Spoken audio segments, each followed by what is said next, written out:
Nakikita nyo mga kababayan, ito yan, no?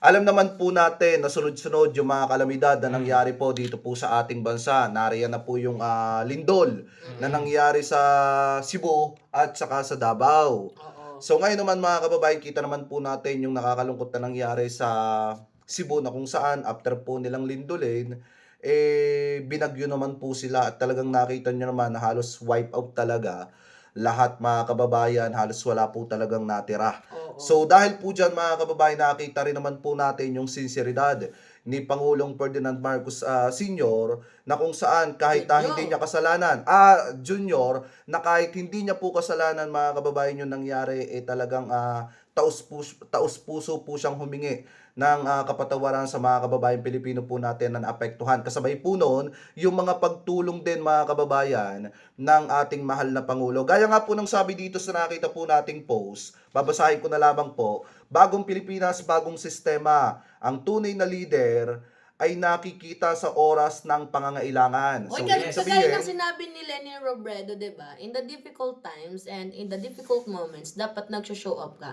Hindi katulad ng iba diyan, tingnan ninyo, bagyong Tino, ano yung nangyari? Nag-beach. Nag-beach, nagsaya-saya pa, meron pang inarkilahang mga yung nag-aapoy-apoy. fire dancer. 'Di ba? Naalala niyo yung nakaraan na itong si Sara Duterte may bagyo dito sa Bagyong Karina. Luzon.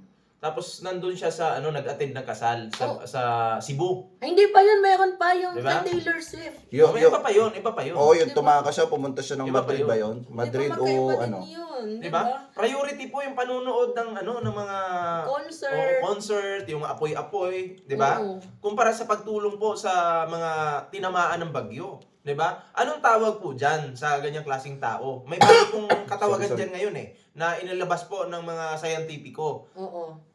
Angka. Ano yung angka? Ano yung angka? Ang kapal na mukha mo. Biruin nyo mga kababayan kung gaano katindi yung pinaggagawa ni Sara Duterte. Useless nga, tama yung comment useless VP. Walang kwenta, inutil, walang silbi. Meron pang bagong katawagan diyan. Hindi libelous yun Garbage Vice President. Tama. Oo. Actually, mga minamahal, kasi dapat supposedly, if you are a public servant, you are meant to serve the public. Yan yung sinasabi ko sa inyo. Pero ano yung ginagawa niya? In the difficult times, in the difficult moment, mas inuna niyang magdamierda, mas inuna niya yung sarili niya, magsaya. Tama ba yun? Tapos, ito yung malala, kasi instead na sana tulungan niya yung presidente, binabash niya pa. Like parang bare minimum lang yung ginagawang pagtulong. Like parang ganun. Wala naman daw kasing ginagawa yung presidente natin Binabash niya na walang ginagawa daw yung presidente. Pero tingnan nyo. Ito mga kababayan kung walang ginagawa si presidente, tuloy Pakita, natin yung... ito. Yan. Yan, pakita natin. Yan. Diba? Ayan, basahin natin ang sabi dito. Bago mo basahin, ito. Sinasabi niyo walang ginagawa si PBBM. Sa sobrang daming ginagawa ni PBBM, hindi ko na po may balita sa inyo lahat. Tama. Oo. Kasi tulad na lamang mga kababayan, itong deklarasyon ng State of National Calamity, agarang aksyon para sa mga nasalanta. Ito yung DSWD QRF na nagkakahalaga mga kababayan ng 627 million pesos, standby funds, 2 million family food packs na naitulong mga kababayan.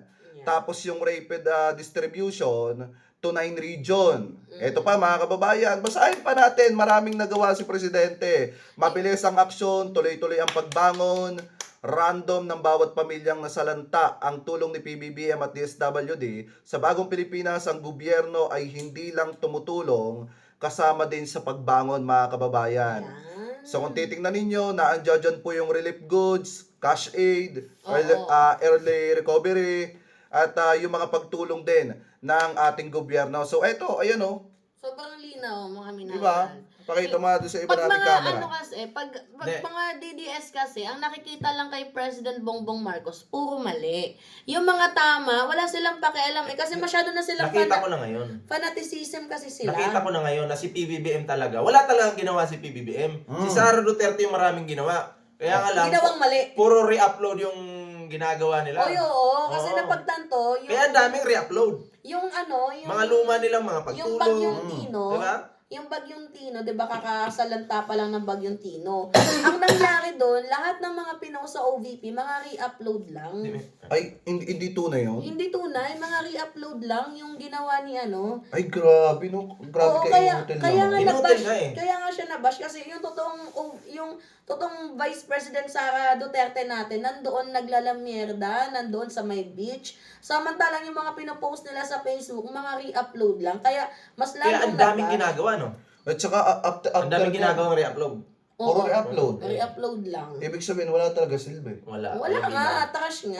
Eto lang yung ginawa niya mga kababayan, no? May paparating na bagyong uwan ba yun? Nag-video lang. Eto. Yusip. Yung nagpahayag lang ng Bigyan ko ano. nga lang yan ng reaction bago. Sige, play mo muna sa kanila. Nagbabala ang pag-asa Wait, ay, puto Play mo, play mo muna. Nawala, in-scam ni Sarah. tropical storm na posibleng umabot sa super typhoon Oh. sa mga araw ng November 9 at 10. Pakinggan nyo ha. Bagyong Uwan ay sinasabing posibleng dumaan sa Galing nga Central script, no? o Northern Luzon. Ang pinakamataas na babalang itataas para kay Uwan Binabasa lang ay mga ang signal kababayan. number 5. Ang signal number 5 ay nagpapahiwatig ng mga hangin na umaabot sa Dahil may hangin pa rin. 185 kilometers per hour o mas mataas pa. Ito ang mga panganib at epekto ng super typhoon. Mas mapanganib si Sarah. Di ba nga, ano natin? Nakakapit- Ito to, bigyan ko ng reaction yan. Short reaction lang. Nakakapit. Alam mo, Sara Duterte, ang plastic mo. May pa-video-video ka pa dyan. Mm. Malalamon ba ng mga Pilipino yung babala mo dyan? Ikaw lang yung kumita dyan. Oo. Ang gawin mo na lang sana, nag-ipon ka ng mga relief goods para itutulong pag dumating na yung bagyo, di ba? Kasi ito yung nakakatawa, men. Bago pa dumating yung bagyo, di ba? Alam naman natin na may Philippine Area of Responsibility. Nakikita naman natin kung anong oras, anong petsa tatama yung bagyo. Pero ito yung nakakalungkot kasi despite na kahit alam nila, hindi man lang nag-ready ang Office of the Vice President ng pwede nilang relief goods na pantulong. Instead, ang ginawa niya, mas inuna niyang maglamierda. Parang si Tama. PBBM lang yung kanyang inaasahan. Like, supposedly, di ba? Alam mo ba? Nagtutulungan sila. Alam mo ba bakit ginagawa yan ni Sara Duterte? Bakit? Isa lang sagot dyan. Inutil talaga siya. Hindi, tamad. Yan. BP tamad. Yan yung totoo. Tamad naman talaga. Hindi ko nga alam mga partner kung may vice president pa tayo eh. Wala Hindi ko nga. naramdam, hindi. Hindi ko nararamdaman. Pero meron tayong Pangulo. sa buong ang daming mga vice president na nagdaan, pero ngayon ko naranasan yung pinaka-bobong vice president. Baka Diba? matay ka dyan, te, ha? Baka matay ka na kakaano mo. Di ba? Nagagalit na. Di ba? Hoy, balik nyo kay kay Meral Cubeta ang usapan. Scam kasi yan. Scam. Scam mga kababayan. Ito, pasadahan natin ng konti ha. Hoy, Marcoleta, alam mo naman, naghihirap ngayon yung mga kababayan Pilipino natin. Bakit hindi mo na ipatupad ngayon yung 2,000 pababa na libreng kuryente kung talagang may malasakit ka? Yan, totoo. Oh, di ba? Ah. So, Diba? ang dami kasing nauto, di ba? Porket sinabi lang yun ng isang politiko. Sabi ko nga sa mga vlog ko, ito.